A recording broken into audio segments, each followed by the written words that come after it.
ನಮಸ್ತೆ ಸ್ನೇಹಿತರೆ. ರಿಷಬ್ ಪಂತ್ಗೆ ಸ್ವಂತ ರಾಜ್ಯದಲ್ಲಿ ಮನೆ ಕಟ್ಟೋಕೆ ಜಾಗ ಸಿಗ್ತಾ ಇಲ್ಲ. ಸಿಎಂ ಧಾಮಿಗೆ ನೇರ ಮನವಿಯನ್ನು ಸಲ್ಲಿಕೆ ಮಾಡಿದ್ದಾರೆ. ಭಾರತೀಯ ಕ್ರಿಕೆಟ್ ತಂಡದ dashing wicket keeper come batsman ಆದ ರಿಷಬ್ ಪಂತ್ ಇದೀಗ ಸುದ್ದಿಯಲ್ಲಿದ್ದಾರೆ.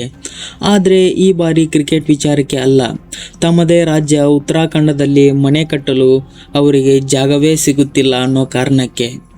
ಹೌದು ಗೆಳೆಯರೇ, ಸುಮಾರು 1 ವರ್ಷದಲ್ಲಿ 23,84,00,000 ರೂಪಾಯಿ ತೆರಿಗೆ ಪಾವತಿಸಿ ಉತ್ತರಾಖಂಡದ ಅತಿ ಹೆಚ್ಚು ವೈಯಕ್ತಿಕ ತೆರಿಗೆದಾರರಲ್ಲಿ ಒಬ್ಬರಾಗಿರುವ ರಿಷಬ್ ಪಂತ್ ಇದೀಗ ತಮ್ಮ ಸ್ವಂತ ರಾಜ್ಯದಲ್ಲೇ ಭೂಮಿ ಹುಡುಕಲು ಪರದಾಡುತ್ತಿದ್ದಾರೆ. ಕಳೆದ ಸುಮಾರು 3 ವರ್ಷಗಳಿಂದ ಉತ್ತರಾಖಂಡದಲ್ಲಿ ಮನೆ ಕಟ್ಟಲು ಸೂಕ್ತವಾದ ಜಾಗಕ್ಕಾಗಿ ಪಂತ್ ಪ್ರಯತ್ನಿಸುತ್ತಿದ್ದಾರಂತೆ. ಆದರೆ ಇದುವರೆಗೂ ಅವರಿಗೆ ಜಾಗ ಸಿಕ್ಕಿಲ್ಲ. ಇದರಿಂದ ಬೇಸತ್ತ ಪಂತ್ ನೇರವಾಗಿ ಉತ್ತರಾಖಂಡ ಮುಖ್ಯಮಂತ್ರಿ ಪುಷ್ಕರ್ ಸಿಂಗ್ ಧಾಮಿ ಅವರ ಬಳಿ ಸಹಾಯಕ್ಕಾಗಿ ಮನವಿಯನ್ನು ಮಾಡಿದ್ದಾರೆ. ಅವರು ತಮ್ಮ ಇನ್ಸ್ಟಾಗ್ರಾಮ್ ಪೋಸ್ಟ್ನಲ್ಲಿ ಈ ರೀತಿ ಬರೆದುಕೊಂಡಿದ್ದಾರೆ. ನನಗೆ ನನ್ನ ಉತ್ತರಾಖಂಡ್ ತುಂಬ ಇಷ್ಟ. ನನ್ನ ಪೂರ್ವಜರ ಮನೆಗೆ ಮರಳಿ ನನ್ನ ಬೆಟ್ಟದ ಜನರ ನಡುವೆ ನೆಲೆಸಬೇಕು ಅನ್ನೋ ಆಸೆ ಇದೆ. ಆದರೆ ಸರಿಯಾದ ರೀತಿಯಲ್ಲಿ ಭೂಮಿ ಪಡೆಯುವುದು ದುಸ್ವಪ್ನವಾಗಿ ಪರಿಣಮಿಸಿದೆ ಎಂದು ಅವರು ತಮ್ಮ ಇನ್ಸ್ಟಾಗ್ರಾಮ್ನಲ್ಲಿ ಬರೆದುಕೊಂಡಿದ್ದಾರೆ.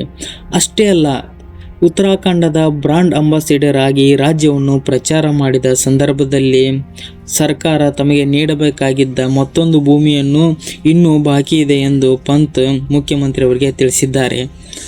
ಆದರೆ ಇಲ್ಲಿ ಮತ್ತೊಂದು ಪ್ರಮುಖ ವಿಚಾರವಿದೆ. ತಮಗೆ ಉಡುಗೊರೆಯಾಗಿ ನೀಡಬೇಕು ಎಂದು ಪಂತ್ ಒತ್ತಾಯ ಮಾಡಿಲ್ಲ. ಬದಲಾಗಿ ಸರ್ಕಾರಿ ನಿಯಮಗಳ ಪ್ರಕಾರ ಸರ್ಕಾರಿ ದರದಲ್ಲೇ ಭೂಮಿ ಖರೀದಿಸಲು ಸಿದ್ಧ ಎಂದು ಅವರು ಸ್ಪಷ್ಟಪಡಿಸಿದ್ದಾರೆ. ನನ್ನ ಸ್ವಂತ ರಾಜ್ಯದಲ್ಲಿ ನನ್ನ ಮೊದಲ ಮನೆಯನ್ನು ನಿರ್ಮಿಸಿಕೊಳ್ಳಲು ದಯವಿಟ್ಟು ಸಹಾಯ ಮಾಡಿ ಎಂದು ಮುಖ್ಯಮಂತ್ರಿ ಅವರಿಗೆ ಪಂತ್ ಮನವಿ ಮಾಡಿದ್ದಾರೆ. ಇದಕ್ಕೆ ಮುಖ್ಯಮಂತ್ರಿ ಪುಷ್ಕರ್ ಸಿಂಗ್ ಧಾಮಿ ಕೂಡ ಸೂಕ್ತವಾದ ಪ್ರತಿಕ್ರಿಯೆಯನ್ನು ನೀಡಿದ್ದಾರೆ. ರಿಷಬ್ ಪಂತ್, ನೀವು ಉತ್ತರಾಖಂಡದ ಹೆಮ್ಮೆ. ನಿಮ್ಮ ಮಾತೃಭೂಮಿಯ ಮೇಲಿನ ಪ್ರೀತಿ ಮತ್ತು ರಾಜ್ಯಕ್ಕೆ ಕೊಡುಗೆ ನೀಡಲು ಮರಳುವ ನಿಮ್ಮ ಬಯಕೆ ಶ್ಲಾಘನೀಯ. ನೀವು ಎತ್ತಿರುವ ವಿಚಾರದ ಬಗ್ಗೆ ಸಂಬಂಧಪಟ್ಟ ಅಧಿಕಾರಿಗಳಿಗೆ ಸೂಚನೆ ನೀಡಲಾಗುತ್ತಿದೆ. ನಿಯಮಗಳ ಪ್ರಕಾರ ಸಾಧ್ಯವಿರುವ ಎಲ್ಲ ಸಹಾಯವನ್ನು ಮಾಡಲಾಗುವುದು ಎಂದು ಪುಷ್ಕರ್ ಸಿಂಗ್ ಧಾಮಿ ಅವರಿಗೆ ಭರವಸೆಯನ್ನು ನೀಡಿದ್ದಾರೆ.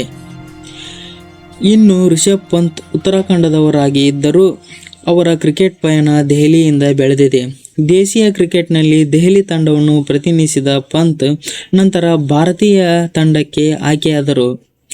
ಇದುವರೆಗೆ ಭಾರತ ಪರ ಟೆಸ್ಟ್, ಏಕದಿನ ಹಾಗೂ T20 ಕ್ರಿಕೆಟ್ನಲ್ಲಿ ತಮ್ಮದೇ ಆದ ಛಾಪು ಮೂಡಿಸಿರುವ ಪಂತ್ ಇದೀಗ ತಮ್ಮ ಸ್ವಂತ ರಾಜ್ಯದಲ್ಲಿ ಒಂದು ಮನೆ ಕಟ್ಟಲು ಕನಸನ್ನು ನನಸು ಮಾಡಿಕೊಳ್ಳಲು ಪ್ರಯತ್ನಿಸುತ್ತಿದ್ದಾರೆ.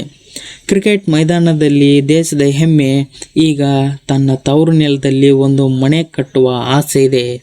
ರಿಷಬ್ ಪಂತ್ಗೆ ಜಾಗ ಸಿಗುತ್ತಾ? ಸಿಎಂ ಧಾಮಿ ನೀಡಿರುವ ಭರವಸೆ ಈಡೇರುತ್ತಾ? ಮುಂದಿನ ದಿನಗಳಲ್ಲಿ ಏನಾಗುತ್ತದೆ ಅನ್ನೋದನ್ನು ಕಾದು ನೋಡಬೇಕಾಗಿದೆ. ನಮಸ್ಕಾರ.